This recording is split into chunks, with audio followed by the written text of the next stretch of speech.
بسم اللہ الرحمن الرحیم. الحمد لله نحمده ونستعينه ونستغفره ونؤمن به ونتوكل عليه ونعوذ بالله من شرور أنفسنا ومن سيئات أعمالنا ونعوذ بالله من شرور أنفسنا ومن سيئات أعمالنا من يهده الله فلا مضل له ومن يضلله فلا هادي له ونشهد أن لا إله إلا الله وحده لا شريك له ونشهد أن سيدنا ومولانا محمدا عبده ورسوله أرسله إلى كافة الناس بشيرا ونذيرا وداعيا إلى الله بإذنه وسراجا منيرا صلى الله تعالى عليه وعلى آله وأصحابه وبارك وسلم تسليما كثيرا كثيرا.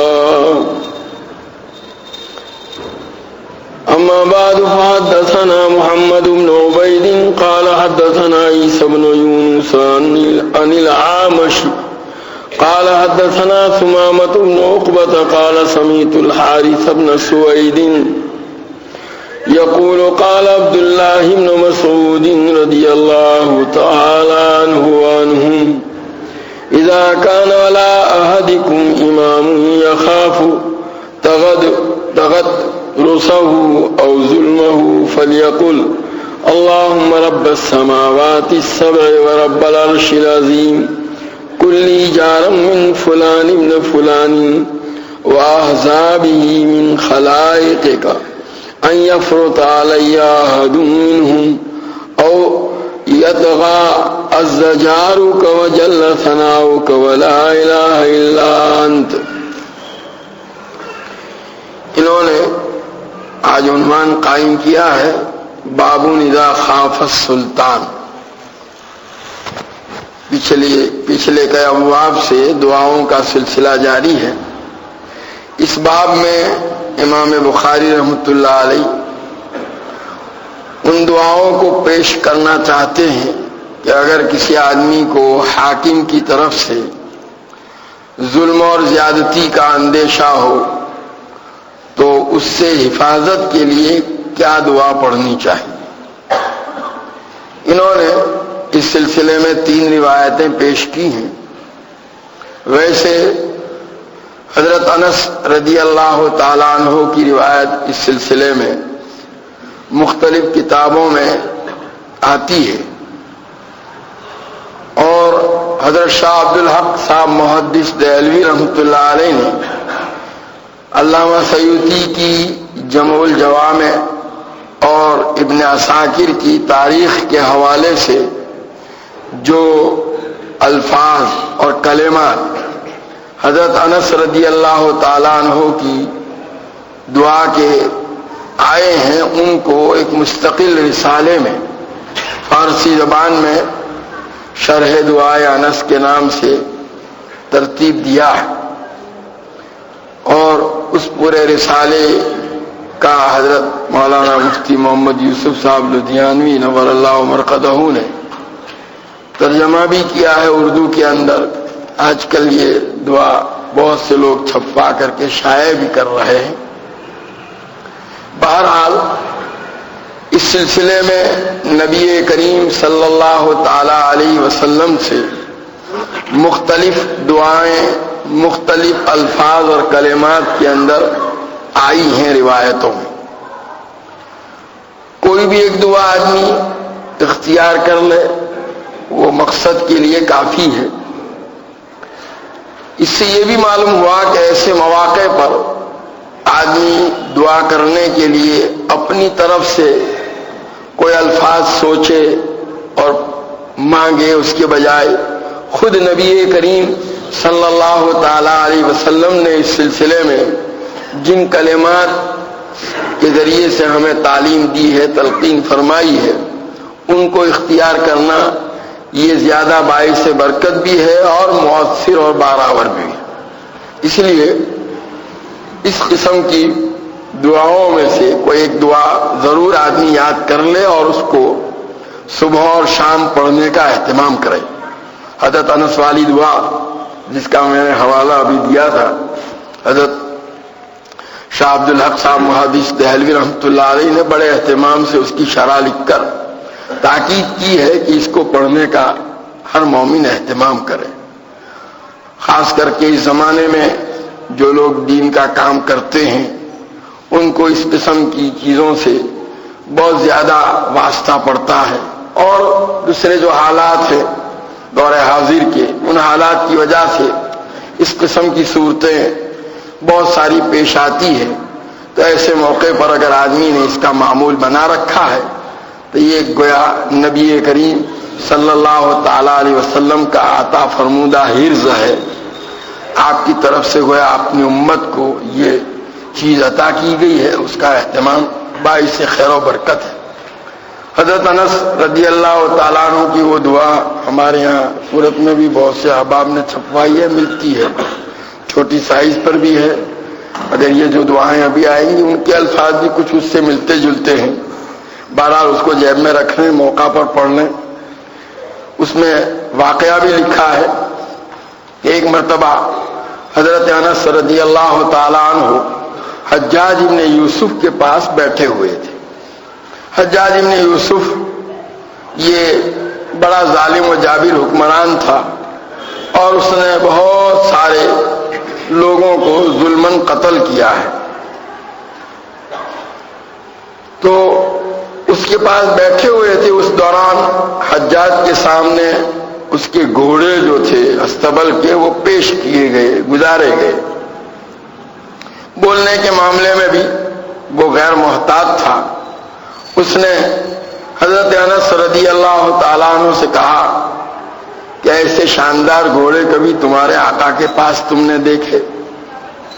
اس کا اشارہ نبی کریم صلی اللہ تعالیٰ علیہ وسلم کی ذات بابرکات کی طرف تھا، کیونکہ حضرت انس رضی اللہ تعالیٰ عنہ نبی کریم صلی اللہ تعالیٰ علیہ وسلم کے خادم خاص تھے، اور 10 سال تک جب سے نبی کریم صلی اللہ تعالیٰ علیہ وسلم ہجرت فرما کر مدینہ منورہ تشریف لائے تھے، اس کے بعد سے لے کر آپ صلی اللہ تعالیٰ علیہ وسلم کی وفات تک انہوں نے آپ کی خدمت کی ہے۔ پہلے بھی بتلا چکا ہوں کہ جس وقت آپ ہجرت کر کے تشریف لائے تو آپ صلی اللہ تعالیٰ علیہ وسلم نے حضرت ابو طلحہ رضی اللہ تعالیٰ عنہ سے، جو حضرت انس رضی اللہ تعالیٰ عنہ کے سوتیلے ابا ہوتے ہیں، حضرت انس کی والد کے انتقال کے بعد ان کی والدہ کا نکاح حضرت ابو طلحہ سے ہوا تھا، اور حضرت انس انہی کی پرورش میں تھے۔ تو حضرت ابو طلحہ رضی اللہ تعالیٰ عنہ سے نبی کریم صلی اللہ تعالیٰ علیہ وسلم نے فرمایا کوئی بچہ ایسا ہو چھوٹا جو گھر کے کام کاج کر دیا کرے، کوئی چیز لانی ہو، منگوانی ہو، کوئی کام ہو چھوٹا موٹا، تو آپ لے آئے۔ چنانچہ حضرت انس رضی اللہ تعالیٰ عنہ فرماتے ہیں کہ حضرت ابو طلحہ مجھے اپنے پیچھے اونٹ پر بٹھا کر نبی کریم صلی اللہ تعالیٰ علیہ وسلم کی خدمت میں لائے، پیش کیا کہ یہ آپ کی یہ خدمت کرے گا، اور حضور صلی اللہ علیہ وسلم نے اس کو منظور فرمایا۔ ویسے جہاں شمائل کی کتابوں میں نبی کریم صلی اللہ تعالیٰ علیہ وسلم کے جو ہے اخلاق حسنہ کو بیان کیا گیا، حضرت انس رضی اللہ تعالیٰ عنہ کی روایت آتی ہے، حضور اکرم صلی اللہ تعالیٰ علیہ وسلم کے متعلق فرماتے ہیں کہ کبھی کوئی کام میں نے نہیں کیا تو آپ نے کبھی یہ گرفت نہیں فرمائی کہ کیوں نہیں کیا، کوئی کر لیا تو کہا کیوں کیا۔ تو بہرحال ان کے لیے ان کی والدہ ام سلیم رضی اللہ تعالیٰ عنہا نے نبی کریم صلی اللہ تعالیٰ علیہ وسلم سے دعا بھی کرائی تھی۔ بخاری شریف میں امام بخاری رحمۃ اللہ علیہ نے مختلف ابواب قائم کر کے اس دعا کا تذکرہ بھی کیا ہے کہ وہ حاضر ہوئیں اور نبی کریم صلی اللہ علیہ وسلم سے عرض کیا کہ اللہ کے رسول یا آپ کے خادم انس، ان کے لیے آپ برکت کی دعا کر دیجیے۔ چنانچہ نبی کریم صلی اللہ علیہ وسلم نے ان کی عمر میں، ان کے مال میں، ان کی اولاد میں برکت کی دعا فرمائی۔ اسی کا نتیجہ تھا کہ تقریباً 100 سال کی عمر پائی، اولاد بھی ان کی سلبی اولاد جو ہے وہ یعنی براہ راست ان سے پیدا شدہ، ایک تو بالواسطہ ہوتی ہے پوتے پوتیاں نواسے نواسیاں، تو سلبی اولاد تقریباً 100، جس میں سے جو ہے 80 سے اوپر مذکر اولاد تھی، اور اللہ تعالیٰ نے مالی وسعت بھی عطا فرمائی۔ ان کے باغات میں پھل 2 مرتبہ آتے تھے سال میں، اور ان کے باغ میں ایک پھول تھا جس کے اندر سے مشک کی خوشبو آتی تھی۔ تو بہرحال یہ حضرت انس رضی اللہ تعالیٰ عنہ ہیں، آخر تک حضور اکرم صلی اللہ علیہ وسلم کی خدمت میں رہے۔ تو ایک مرتبہ یہ حجاج کے پاس بیٹھے ہوئے تھے، اور حجاج نے اس طرح اس کے پاس، اس کے سامنے جب گھوڑے گزارے گئے تو اس نے یہ بات کہی ان سے، کبھی تم نے اپنے آقا کے یہاں ایسے گھوڑے دیکھے ہیں، ایسا ساز و سامان؟ حضرت انس رضی اللہ تعالیٰ عنہ نے فوراً جواب میں فرمایا کہ میرے آقا کے پاس سے تو اس سے بھی بڑھ کر بہت ساری چیزیں تھیں، یہ انہوں نے فرمایا۔ اور پھر انہوں نے فرمایا کہ تمہارے گھوڑے جو ہیں، تو میں نے نبی کریم صلی اللہ تعالیٰ علیہ وسلم سے سنا ہے کہ گھوڑے 3 قسم کے ہیں۔ ایک تو وہ گھوڑا ہے جو آدمی اللہ کے راستے میں جہاد اور قتال کے لیے پالتا ہے، اس پر تو وہ گھوڑا لید کرے گا، پیشاب کرے گا، پانی پیے گا، چلے گا، چرے گا، جو کرے گا اس پر اس کو ہر چیز پر ثواب، اس کی لید پر بھی ثواب ہے، اس کی پیشاب پر بھی ثواب ہے، وہ اس کے لیے نیکی نیکی ہے۔ دوسری قسم گھوڑے کی وہ ہے جو آدمی اپنی ضرورت کے لیے، آدمی کو کبھی سواری کے لیے ضرورت پیش آتی ہے اور کام کاج ہوتے ہیں، تو اپنے ضرورت اور کام کے لیے اگر کوئی گھوڑا پالتا ہے تو اس میں نہ تو اس کے اوپر کوئی بوجھ ہے، گناہ ہے، نہ کوئی ثواب، سر بسر ہے معاملہ۔ اور تیسری قسم وہ جو آدمی گھوڑے لوگوں کے سامنے جو ہے ریا اور نمود کے لیے، فخر کے لیے، اپنی بڑائی کو ظاہر کرنے کے لیے کہ میرے پاس اتنے گھوڑے ہیں، اتنی سواریاں ہیں، پالتا ہے، تو وہ اس کے لیے وبال ہے۔ اور حضرت انس رضی اللہ تعالیٰ عنہ نے یہ روایت اور یہ ارشاد نبی کریم صلی اللہ علیہ وسلم کا نقل فرما کر فرمایا کہ تیرے گھوڑے اسی تیسری قسم میں سے۔ یہ سن کر حجاج کو بڑا طیش آیا، بہت غصے میں آ گیا، کہا کہ اگر تم نبی کریم صلی اللہ علیہ وسلم کے خادم نہ ہوتے اور امیر المومنین، اصل تو امیر المومنین عبد الملک بن مروان کی طرف سے ایک مرتبہ اس نے حضرت انس رضی اللہ تعالیٰ عنہ کے ساتھ کچھ گستاخی کا معاملہ کیا تھا، تو حجاج جو ہے امیر المومنین سے بہت ڈرتا تھا، اس نے بڑا سخت خط لکھا عبد الملک بن مروان نے حجاج بن یوسف کے نام کہ ان کے معاملے میں ذرا برابر آئندہ تمہاری طرف سے کوئی شکایت نہیں پہنچنی چاہیے۔ کہا امیر المومنین نے چونکہ تمہارے ساتھ رعایت کی اور جو ہے نرمی کی تاکید کی ہے، اس لیے، ورنہ تو میں ابھی تم کو سزا دیتا۔ اس پر حضرت انس رضی اللہ تعالیٰ نے فرمایا تم میرا کچھ نہیں بگاڑ سکتے، میں اللہ تبارک تعالیٰ کی حفاظت میں، اور نبی کریم صلی اللہ تعالیٰ علیہ وسلم نے مجھے وہ دعا سکھلائی، اور آپ کی اس دعا کے جو کلمات ہیں ان کی حفاظت میں میں ہر وقت رہتا ہوں، میرا تم کچھ بگاڑ نہیں سکتے۔ تو اس پر حجاج نے نرم ہو کر کے کہا کہ وہ دعا کیا ہے؟ کہا تم اس کے اہل نہیں ہو، میں تم کو نہیں بتاؤں گا۔ چنانچہ حضرت انس رضی اللہ تعالیٰ عنہ نے اس کو نہیں بتایا۔ بعد میں جب حضرت انس رضی اللہ تعالیٰ عنہ کے انتقال کا وقت قریب آیا تو حضرت ثابت بنانی رحمۃ اللہ علیہ اکابر تابعین میں سے ہیں اور حضرت انس رضی اللہ تعالیٰ عنہ کی خواص میں سے ہیں، تو انہوں نے آ کر عرض کیا کہ آپ نے ایک دعا جس کے متعلق آپ نے حجاج کے سامنے یہ تذکرہ کیا تھا، اور حجاج کی درخواست پر بھی آپ نے وہ بتلائی نہیں تھی اس کو، آپ کی دنیا سے رخصتی کا وقت ہے، آپ مجھے بتلا دیں۔ کہا ہاں تم اس کے اہل ہو، میں تم کو بتلاتا ہوں، اور پھر وہ کلمات انہوں نے بتلائے۔ تو بہرحال میں تو یہ بتلا رہا تھا کہ چونکہ وہ دعا ہمارے یہاں کثرت سے ملتی ہے چھپی ہوئی، تو حضرت مفتی یوسف صاحب لدھیانوی نور اللہ مرقدہ نے بھی جو خاص کر کے دین کے کام کرنے والے جو احباب ہیں کسی بھی لائن کے اور دوسرے بھی بہرحال اپنی حفاظت کے لیے صبح اور شام اس کے پڑھنے کا اہتمام کریں. اور دعائیں بھی جو ہیں یہاں بھی امام بخاری رحمۃ اللہ علیہ دعا پیش کر رہے ہیں. حضرت یہ عبداللہ ابن مسعود رضی اللہ تعالیٰ عنہ فرماتے ہیں کہ اذا کان علی احدکم امام یخاف تغطرسہ، کہ اگر کسی آدمی پر کوئی حکمران ایسا ہے کہ جس کی طرف سے زیادتی کا اس کو اندیشہ ہے کہ وہ ظلم کرے گا میرے ساتھ اور جو ہے تکبر سے اور ناراضگی سے پیش آئے گا، او ظلم ہو، یا اس کی طرف سے اس کو ظلم کا اندیشہ ہے. کوئی بھی حاکم ہو اس کے پاس جا رہا ہے اور اس کو خطرہ یہ ہے کہیں میں اس کی ظلم اور زیادتی کا نشانہ نہ بنوں، تو ایسے وقت اس کو یہ دعا پڑھنی چاہیے. اللہم رب السماوات السبع و رب العرش العظیم، اے اللہ جو ساتوں آسمانوں کا رب ہے اور عرش عظیم کا رب ہے. کلی جار من فلان ابن فلان و احزابہ من خلائقک، کہ اللہ تیری مخلوق میں سے فلاں ابن فلاں اس حاکم کا نام اور اس کا جو لاؤ لشکر ہے اس کے معاونین اور مددگار ہیں ان کے شر سے تو میری حفاظت فرما، تو مجھے پناہ میں لے لے اپنی. اس بات سے ان یفرط علی احد منہم، ان میں کا کوئی میرے اوپر کوئی زیادتی کر لے اس سے تو میری حفاظت فرما. او یطغا، یا میرے ساتھ سرکشی سے اور ظلم سے پیش آوے. عز جارو، کہے اللہ جو آدمی تیری پناہ حاصل کرتا ہے وہ تو بڑی قوت حاصل کر لیتا ہے. تیری پناہ چاہنے والا، جار سے مراد مستجیر، تیری پناہ میں آنے والا بڑا قوی ہو جاتا ہے. وجل ثناؤ کا، اور تیری حمد و ثنا بڑی عظمت والی ہے. ولا الہ الا انت، تیرے علاوہ اور کوئی معبود نہیں.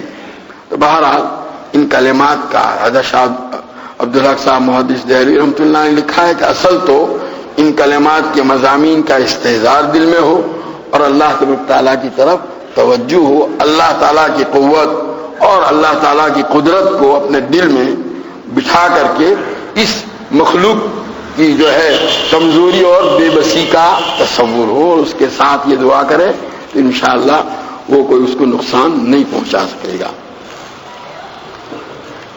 یہی دعا حضرت عبداللہ ابن عمر رضی اللہ تعالیٰ عنہما نبی کریم صلی اللہ علیہ وسلم کے حوالے سے، یہاں تو حضرت عبداللہ ابن مسعود رضی اللہ تعالیٰ عنہ کا نام لیا لیکن حضور صلی اللہ علیہ وسلم کی طرف نسبت نہیں کی گئی ہے، لیکن مرفوعاً بھی حضرت عبداللہ ابن عمر رضی اللہ تعالیٰ عنہما سے یہ روایت طبرانی کے اندر نقل کی گئی. حدثنا ابو نعیم قال حدثنا یونس عن المنہال بن عمرو قال حدثني سعید بن جبیر عن ابن عباس رضی اللہ تعالیٰ عنہما وعنہم قال اذا اعطیت سلطانا مہیبا.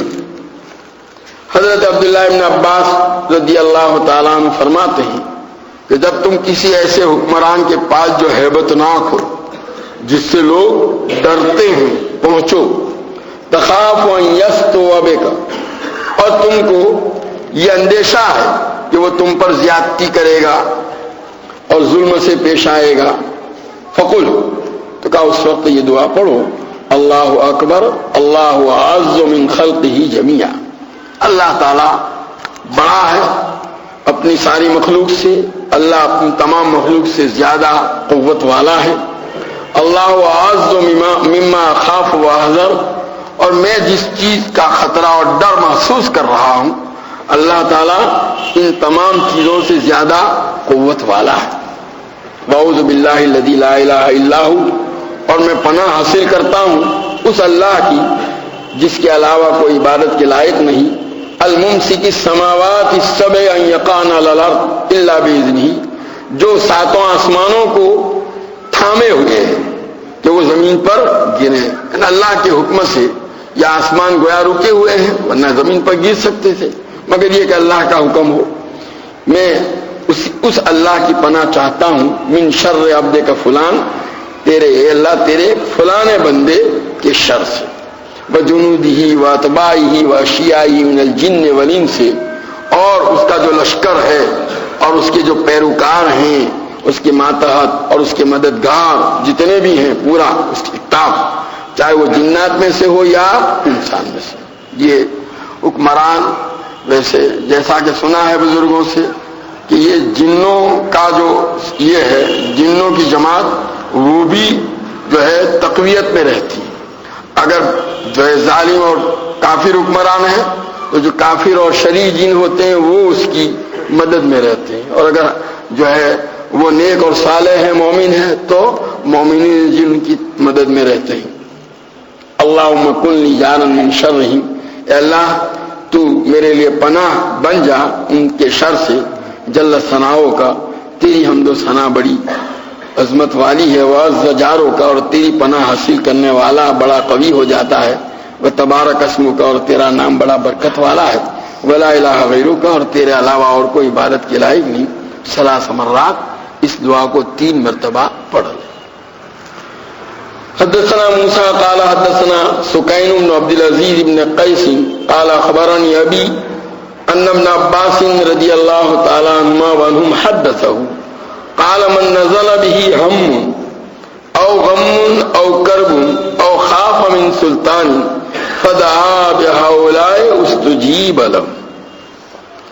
حضرت عبداللہ ابن عباس رضی اللہ تعالیٰ عنہ فرماتے ہیں کہ اگر کسی کے اوپر کوئی فکر سوار ہوا، ہم کا مطلب یہ ہے کہ آئندہ پیش آنے والی کسی مصیبت کی وجہ سے دل میں بے چینی کا پیدا ہونا، اس کو ہم سے تعبیر کرتے ہیں. اور غم گھٹن، یعنی جو حالات جن حالات سے وہ گزر رہا ہے ان حالات کی وجہ سے قلب میں جو گھٹن کی کیفیت ہوتی ہے اس کو عربی میں غم سے تعبیر کرتے ہیں، اردو والا غم نہیں.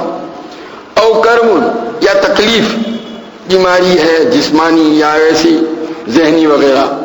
او خاف من سلطان، یا اس کو کسی حکمران کی طرف سے کوئی بھی بڑا اوپر والا نیچے والا کوئی خطرہ اور اندیشہ ہے.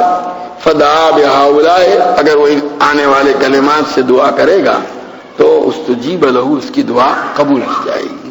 کیا کلمات ہیں؟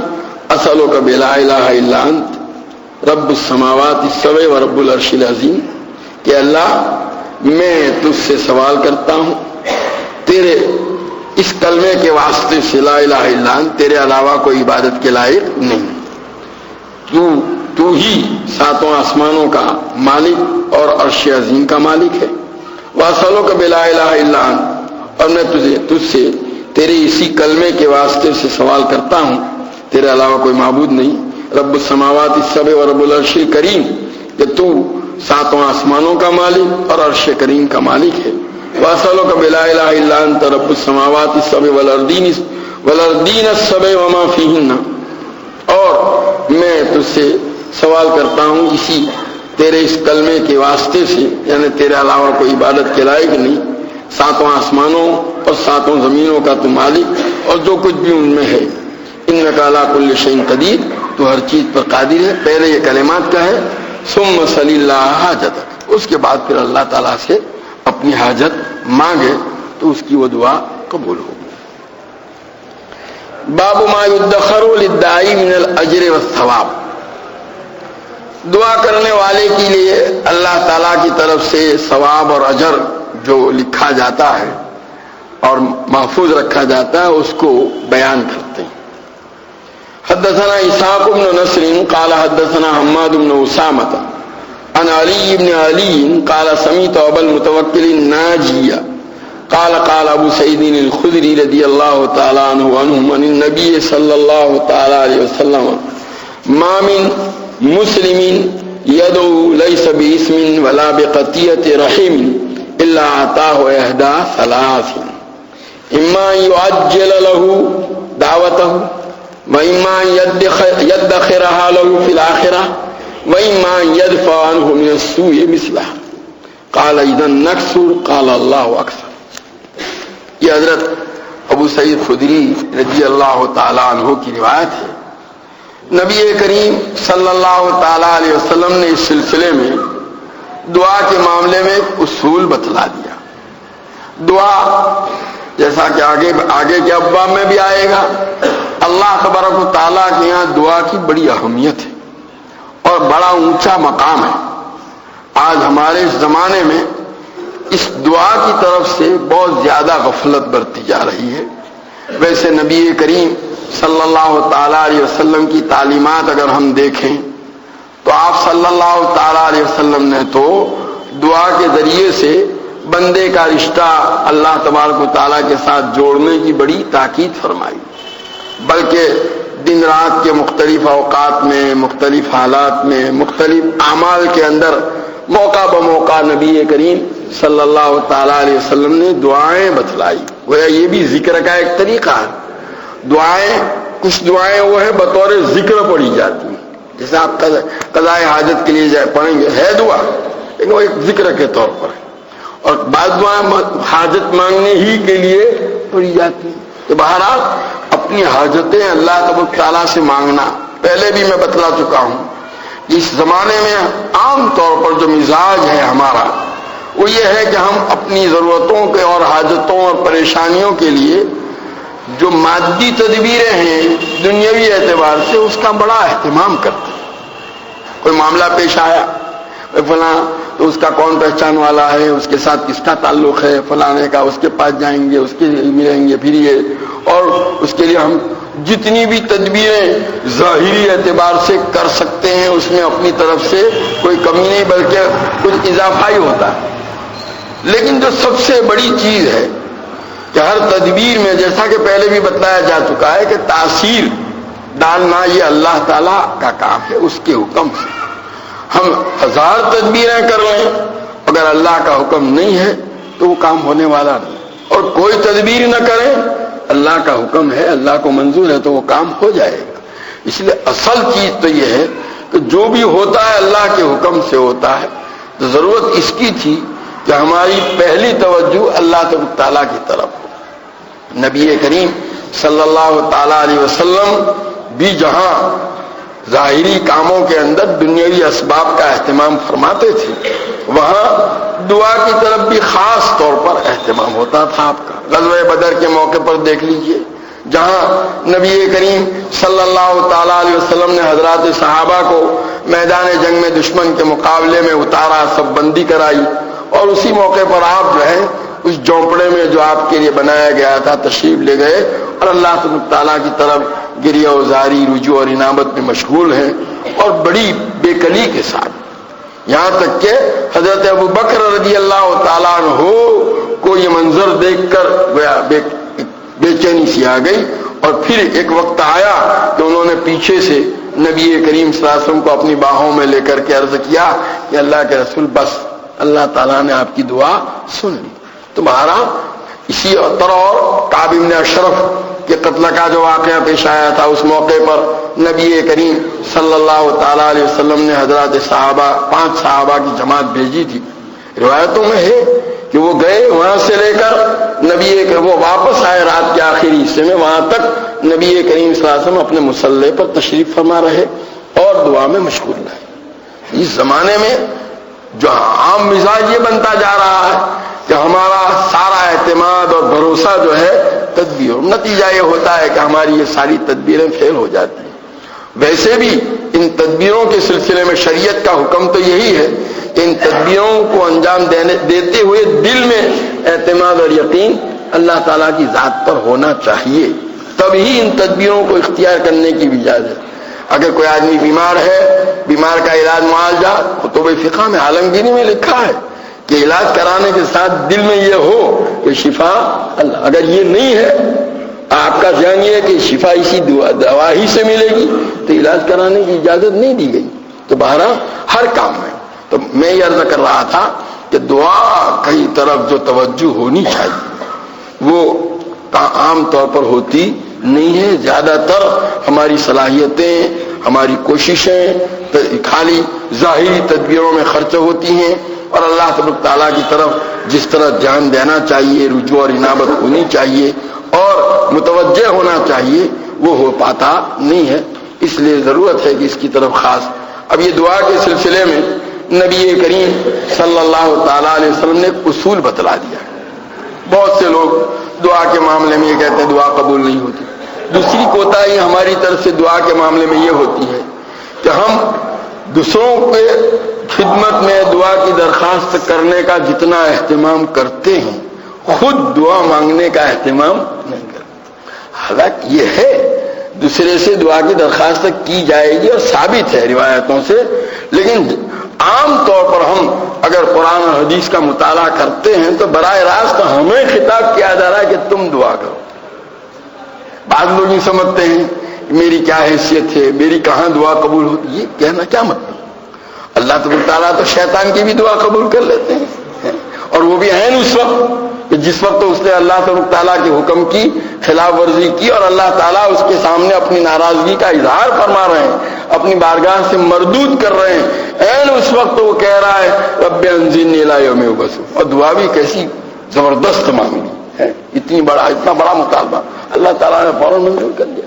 تو بہرحال میں یہ عرض کر رہا تھا کہ یہ بھی کوتاہی ہے کہ بعض لوگ یہ تو کرتے ہیں دوسروں سے کہیں گے لیکن خود اہتمام اصل تو ایک ہمیں متوجہ ہمیں اللہ کی طرف۔ اور دعا کے سلسلے میں ایک بات یاد رہے کہ دعا خود عبادت ہے، قرآن میں بھی اور حدیث کہتی ہے الدعاء ہی العبادہ، الدعاء مخ العبادہ، کہ دعا جو ہے وہی عبادت، یعنی عبادت کی حقیقت کیا ہے؟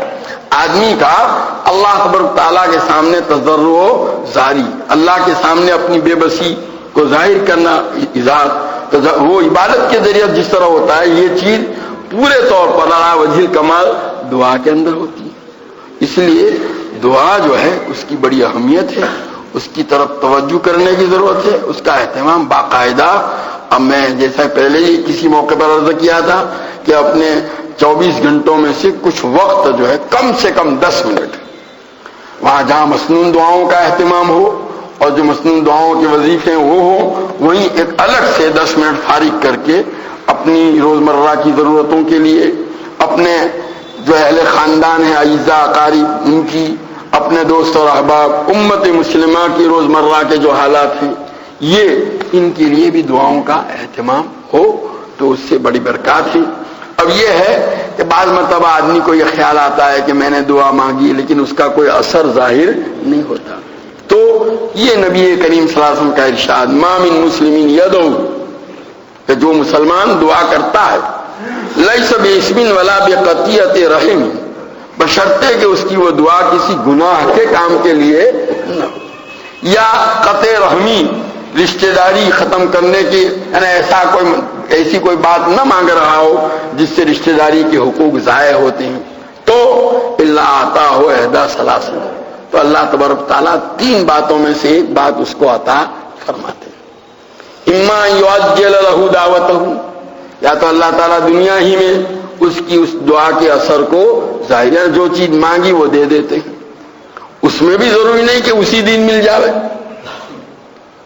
جیسے دیکھو قرآن میں حضرت موسیٰ اور حضرت ہارون علی نبینا وعلیہم الصلوۃ والسلام نے دعا مانگی تھی ربنا اطمس علی اموالہم واشدد علی قلوبہم فلا یؤمنوا حتی یروا العذاب قد اجیبت دعوتہم، لیکن مفسرین نے لکھا ہے کہ اس کا اثر 40 سال کے بعد ظاہر ہوا۔ تو یہ دعا کا قبولیت کا مطلب یہ ہم تو یہ ابھی دعا مانگے صبح کو اس کا نتیجہ ہمارے سامنے آنا چاہیے۔ یہ دین کے معاملے میں یہ بات ہے، دنیا کے معاملے میں ہماری سمجھ بہت کام کرتی ہے۔ ایک آدمی جو ہے تجارت کے لیے بیٹھا ہو، جو کوئی کیبن لے کر کے بیٹھا تو وہ پہلے ہی دن کیا وہ سوچ لے گا کہ میں لکھپتی اور کروڑپتی بن جاؤں گا؟ نہیں، ایک دم تھوڑا ہوگا، یہ تو دھیرے دھیرے اس میں ترقی ہوگی، پھر چھوٹی موٹی دکان ہم لیں گے، اس کے بعد پھر بڑی دکان ہوگی، پھر اس کا بڑا یہ ہوگا، پھر ہم فیکٹری ڈالیں گے، وہاں ساری چیزیں سمجھ میں آتی۔ لیکن دین کے معاملے میں یہ ساری چیزیں سمجھ میں نہیں، اب گویا بس ابھی کرو صبح کو جو ہے وہ اس کا نتیجہ ہمارے سامنے آنا چاہیے، نہیں۔ جو طریقہ شریعت نے بتلایا ہے وہ تعلیمات ہمارے ذہن میں رہنی چاہیے۔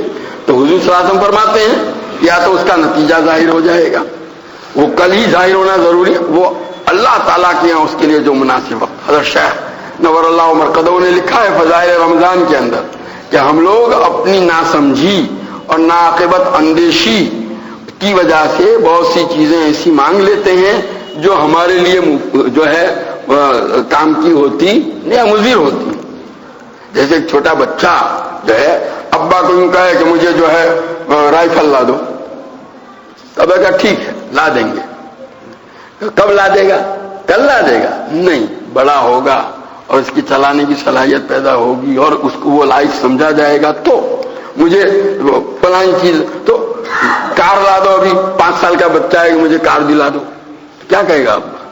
ابا کے پاس ہے لیکن کہا دیں گے یہ کہہ دیا، منظور کر لی درخواست، لیکن وہ آج نہیں ملے گی، وہ جب اس لائق ہوگا کار کے استعمال کرنے کے تب ملے گی. تو اسی طریقے سے ہم کوئی چیز مانگتے ہیں تو اللہ تعالیٰ کے منظور ہو جاتا ہے، لیکن اس کا ایک وقت ہے اور اسی میں ہمارے لیے خیر ہے. تو بہرحال یا تو یہ ہوگا وَإِمَّا أَن يَدَّخِرَهَا لَهُ فِي الْآخِرَةِ، یا پھر اس دعا کی وجہ سے وہ جو چیز مانگی وہ نہیں، لیکن اللہ تعالیٰ اس دعا کے ثواب کو آخرت کے اندر اس کے لیے ذخیرہ بنا دیتے ہیں. یہ حدیث میں آتا ہے کہ خلق و قیامت میں اللہ تبارک تعالیٰ بندے سے پوچھیں گے، فرمائیں گے کہ میں نے تجھے دعا کرنے کا حکم دیا تھا، تو نے دعا کی تھی؟ ہاں باری تعالیٰ کی تھی. کہ باری تعالیٰ گنوائیں گے، دیکھ تو نے فلانی دعا کی تھی نا، اس کا اثر دنیا میں ظاہر ہوا، فلانی دعا کی تھی اس کا اثر تجھے نظر نہیں آیا، لیکن اس کا میں نے یہ ثواب. اس طرح ہر دعا، جتنی دعائیں پوری زندگی میں کی ہیں وہ سب بتا کر کے بتایا جائے گا. تو اس وقت حدیث میں آتا ہے، نبی کریم صلی اللہ علیہ وسلم فرماتے اس وقت وہ آدمی تمنا کرے گا کاش دنیا میں میری کوئی دعا قبول نہ ہوئی ہوتی، سب کا یہاں ثواب ملتا ہے. اور وَإِمَّا يَدْفَعُ عَنْهُ مِنَ السُّوءِ مِثْلَهَا، کیا کبھی ایسا ہوتا ہے کہ اس دعا کی وجہ سے دنیا کے اندر ہی کوئی مصیبت تھی، وہ چیز جو مانگی وہ تو نہیں ملی، لیکن کوئی دوسری مصیبت کی چیز تھی، اللہ تعالیٰ نے اس دعا کی وجہ سے اس کو ٹلا دیا، دور کر دیا. تو جب حضور مطلب یہ کہ کوئی دعا خالی جاتی نہیں ہے، کہنے کا حاصل یہ ہے. تو جب حضور صلی اللہ علیہ وسلم نے یہ ارشاد فرمایا کہ گویا تمہاری کوئی دعا ضائع اور خالی جانے والی نہیں ہے، تو صحابہ نے عرض کیا اذن نکثرو، تب تو ہم تو خوب دعا کریں گے. تو حضور صلی اللہ علیہ وسلم نے جواب فرمایا اللہ اکثر، اللہ تعالیٰ بھی خوب دے گا، وہاں اس کے خزانے میں کون سی کمی. اللہ تعالیٰ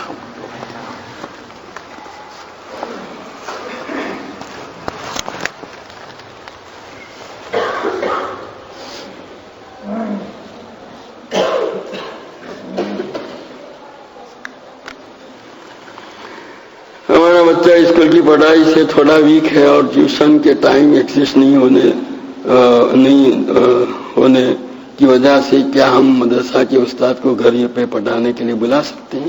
ہمارے بزرگوں میں حضرت قاری صدیق صاحب رحمۃ اللہ علیہ تھے، وہ اس چیز کو پسند نہیں فرماتے تھے، یہ طریقہ مناسب نہیں. یہی کہ آپ بھیجیں وہاں اپنے بچوں کو ان کے پاس. سوال نہیں سنا، یعنی استاد کو ٹیوشن کے بچوں کو دینی تعلیم پڑھانے کے لیے اپنے گھر استاد کو بلانا ٹیوشن کے طور.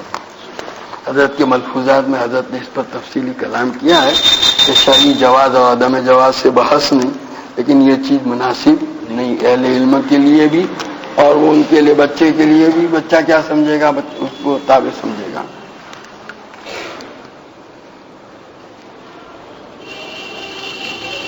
اگر کسی کی داڑھی بڑی ہو پھر بھی وہ گلے کی طرف دبا کر رکھے تو اس کا کیا حکم ہے؟ ایسا تو کوئی آیا نہیں کہ داڑھی بڑی ہو تو اس کو پھر پھیلا کر کے رکھے، جس طرح اس کو سہولت ہو. یہ کوئی سوال ہے؟ یعنی کسی کی حیت کے متعلق بھی ہم پیچھے پڑیں، یہ خود یہ مزاج صحیح نہیں.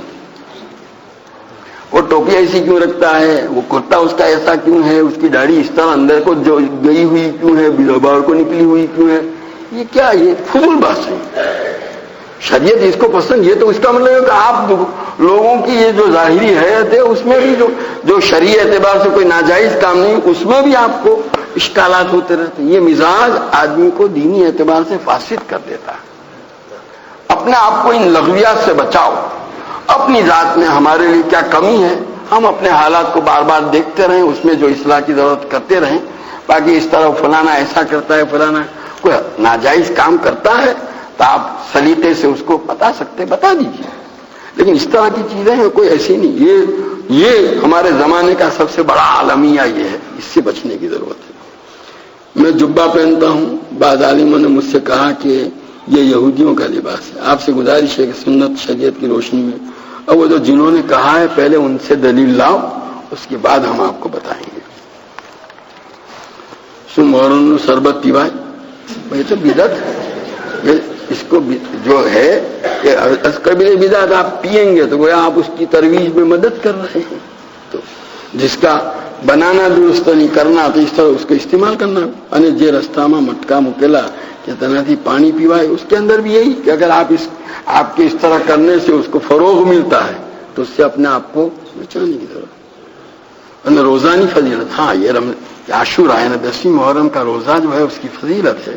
اس سے گزشتہ 1 سال کے گناہ معاف ہوتے ہیں. جیسے عرفہ کا روزہ ہے 9ویں ذی الحجہ کا, اس سے گزشتہ سال کے اور آئندہ سال کے 2 سال کے گناہ معاف ہوتے ہیں. البتہ عاشورہ کا روزہ جو ہے اکیلا نہ رکھے, اس کے پیچھے یا آگے 1-2 یا 9ویں کا ساتھ میں رکھ لے یا 10ویں کا رکھ لے, یہ مناسب ہے. مجھے پتا نہیں کب ہے. چاند ہے جمعرات کو.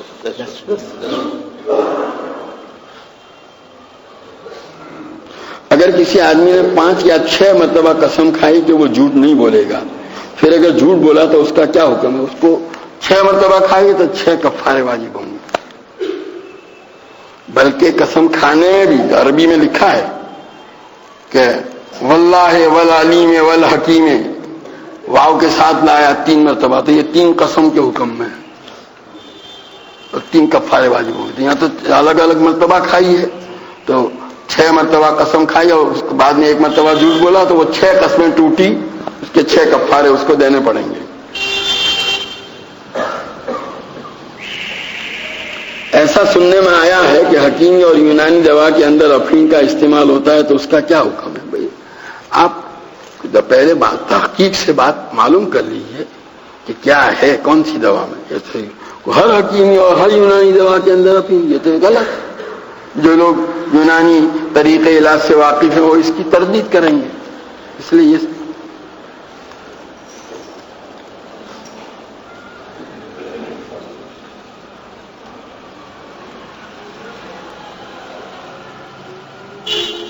اسٹیٹ بینک آف انڈیا کا 70% کاروبار سود کا ہے, دیگر 30% کاروبار جائز ہے. ایسے اب یہ کوئی انگریزی میں لکھا ہے, میں نہیں جانتا بھائی, اس میں نوکری کرنا جائز ہے. بینک کی نوکری جو ہے حدیث پاک میں آتا ہے, نبی کریم صلی اللہ تعالی علیہ وسلم نے فرمایا کہ سود کے لینے والے پر, دینے والے کے اوپر, اس کا رقعہ لکھنے والے پر, اس کی گواہی دینے والے پر, سب پر اللہ کی لعنت. تو یہ جو ہے حرام کام میں یہ ہوئی, یہ ملازمت, یہ جو ہے معاملہ درست نہیں. دنیا سے بے رغبتی سے کیا مراد ہے؟ دنیا سے بے رغبتی کا مطلب یہ ہے کہ دنیا کا تعلق اللہ تعالیٰ کے احکام پر عمل کرنے کے راستے میں رکاوٹ نہ ہو, خلاص. یہ نہیں ہے کہ آپ گھر میں بیٹھے رہیے اور جو ہے اپنی ضرورتوں کو حاصل کرنے کے لیے کوئی کاروبار یا کوئی نوکری ہوگی, نہیں کرو. بس جیسے ہمارے بزرگوں نے مثال دی ہے کہ بھائی جیسے کشتی ہوتی ہے نا, تو کشتی پانی کے بغیر چلتی نہیں, لیکن اگر وہی پانی کشتی کے اندر آ جائے تو ڈوب جائے گی. تو ایسے دنیا جو ہے, دنیا ضرورتوں کے بقدر شریعت کے حکم کے مطابق حلال طریقے سے کما کر حلال طریقے سے جائز طریقے سے استعمال کرنا ہے. سب سے پہلے جو 5 چیزوں کا سوال کیا جائے گا اس میں انمالی ہی مینا اکتسب ہوا فیما انفقہ, کہاں سے کمایا کہاں خرچ کیا. اس لیے یہ ہے.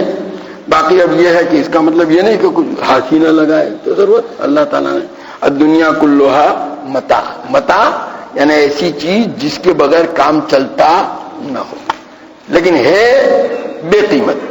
بے قیمت کا مطلب یہ ہے اس کی کوئی بڑی وقعت نہیں. ہمارے حضرت قصہ بیان فرمایا کرتے تھے کہ یہ لغت کے یہ ہیں اسمعی, اسمعی ایک وہ کہتے ہیں کہ مجھے 3 الفاظ کی تحقیق مطلوب تھی. ایک تو لفظ متاع, دوسرا جو ہے رقیم, اور تیسرا تبارک. کہ میں دیہاتوں میں گیا تو دیکھا ہے خیمے کے پاس جو ہے ایک بچہ ہے, اور وہ خیمے والے یعنی اس کے ماں باپ کہیں ضرورت سے گئے ہوں گے. اتنے میں کتا آیا, کتے نے آ کر کے وہاں وہ جو کپڑا ہوتا ہے نا صافی جس کو ہم کہتے ہیں مہوتو گجراتی میں, وہ یہ پتیلی وغیرہ چولہے پر سے اتارنے یہ کرنے کے لیے پکڑنے کے لیے استعمال کیا جاتا ہے، وہ تھا. وہ کتے نے منہ میں دبایا اور جا کر کے سامنے قلعہ، پہاڑی قلعہ تھا، اوپر جا کر پاؤں پھیلا کر کے ایک دم بیٹھ گیا. کہا اس کی تھوڑی دیر کے بعد اس کے ماں باپ آئے تو بچے نے کہا جار رقیم اخذ المتاع و تبارک الجبل. تینوں الفاظ کے معنی ہے. رقیم یعنی کتا آیا اور وہ متاع وہی کپڑا. تو یہ کپڑا جو ہے اس کی قیمت کچھ بھی نہیں ہے، لیکن اس کے بغیر کام چلتا نہیں. تو ایسا مطلب دنیا کو قرآن نے حدیث میں متاع کہا گیا ہے، اس کا مطلب یہ ہے. بے رغبتی کا خلاصہ اتنا ہی ہے کہ یہ دنیا آپ کو اللہ کی نافرمانی میں ڈالنے کا ذریعہ نہ بنے بس. اور اس سلسلے میں جو حقوق ہے وہ ادا کیجیے. عورت کا اپنے بہنوئی کے ساتھ سفر کرنا، تو اگر بہنوئی محرم نہیں ہے جائز نہیں. رکوع کا سنت طریقہ کیا ہے؟ پورے پر سیدھے رکھنا یا انگلی سے گھٹنے تک سیدھا، پھر اوپر تک. آدمی اپنی سہولت رکوع کے سلسلے میں ٹانگیں کس طرح یہ نہیں، یہ ہے کمر آدمی کی سیدھی ہو، اس کا سر اور جو ہے پچھلا حصہ یا برابر ہو اور کمر بھی سیدھی ہو. باقی بعض مرتبہ ٹانگوں کے معاملے میں یہ ہوتا ہے بعضوں کے قد اور اس کی وجہ سے وہ بالکل سیدھی ہوں، یہ ضروری نہیں ہے. قوس کی شکل بننی چاہیے. نذیر بھائی کی طبیعت خراب ہے، 2 دن سے آئی سی یو میں. دعا اللہ تعالیٰ شفا عطا فرمائے.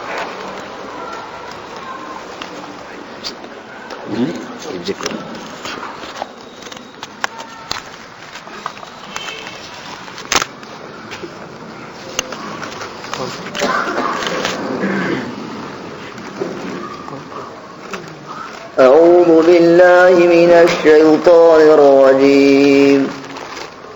بسم الله الرحمن الرحيم. قل أعوذ برب الناس ملك الناس إله الناس من شر الوسواس الخناس الذي يوسوس في صدور الناس من الجنة والناس. بسم الله الرحمن الرحيم. الحمد لله رب العالمين الرحمن الرحيم مالك يوم الدين. إياك نعبد وإياك نستعين. اهدنا الصراط المستقيم صراط الذين أنعمت عليهم غير المغضوب عليهم ولا الضالين. بسم الله الرحمن الرحيم. ألف لام ميم. ذلك الكتاب لا ريب فيه هدى للمتقين الذين يؤمنون بالغيب ويقيمون الصلاة ومما رزقناهم ينفقون. والذين يؤمنون بما أنزل إليك وما أنزل من قبلك وبالآخرة هم يوقنون. أولئك على هدى من ربهم وأولئك هم المفلحون. صدق الله العظيم.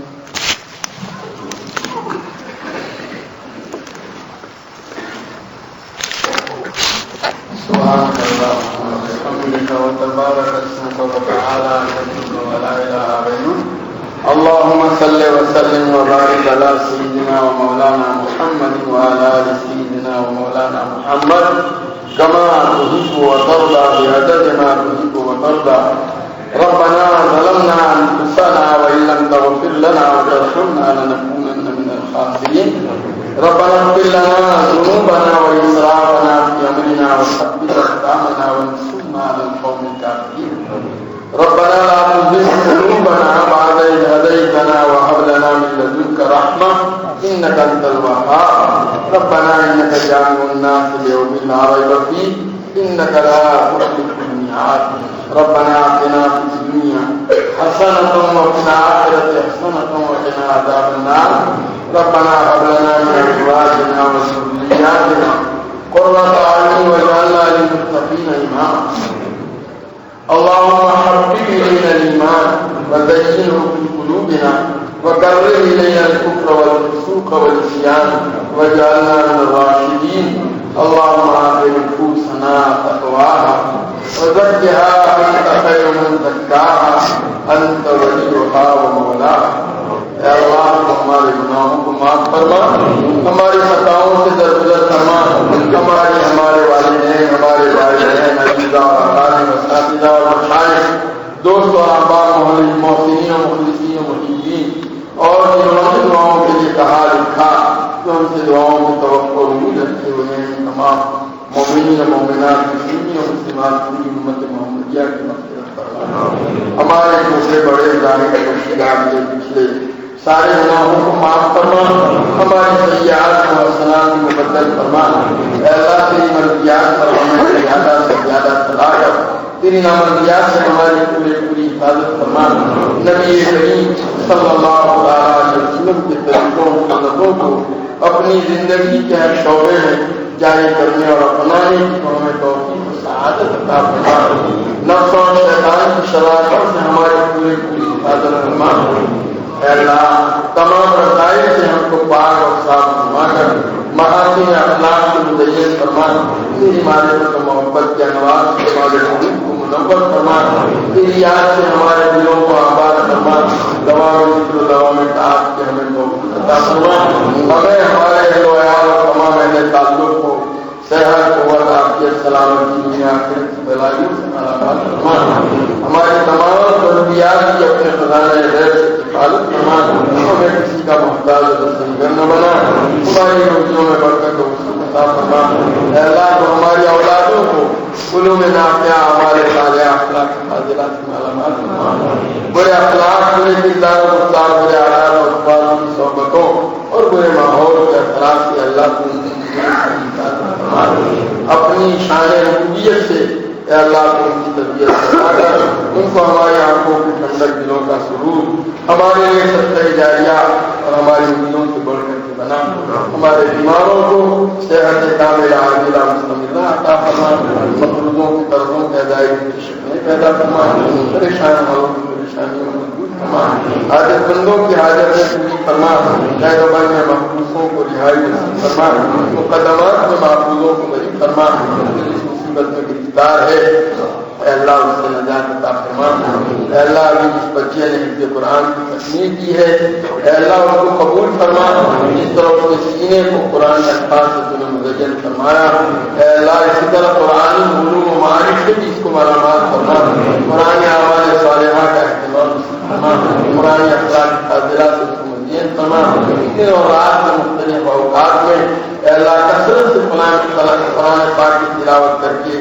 اس کا حق ادا کرنے کی توفیق و سعادت عطا فرما اے اللہ حفظ قرآن کی تکمیل پر جو وعدے تو نے اپنے حبیب پاک صلی اللہ علیہ وسلم کی زبان مبارک سے دیے ہیں ان وعدوں کو اس بچے اور اس کے والدین اپنے خاندان اساتذہ اور بچوں کے حق میں پورا فرما جنہوں نے بھی اپنے اولادوں کو اے اللہ حفظ کے لیے رکھا ہے نہایت عافیت سہولت اور کامیابی کے ساتھ ان کی حفظ کی تکمیل فرما جہاں جہاں بھی یہ سلسلے جاری ہیں اے اللہ ان کو بے انتہا قبول فرما اے اللہ تیرے حبیب پاک صلی اللہ علیہ وسلم نے جتنی خیر اور بلائی سے مانگی ہمیں اور پوری امت کو عطا فرما جن شرور اور بلائیوں سے پناہ چاہیے اس سے ہماری اور پوری امت کی حفاظت فرما اے اللہ یہاں موجود تیرے تمام بندوں کی جائز مرادیں پوری فرما ربنا تقبل منا انك انت السميع العليم وتب علينا انك انت التواب الرحيم صلى الله تعالى على خير خلقه سيدنا ومولانا محمد وعلى اله وصحبه اجمعين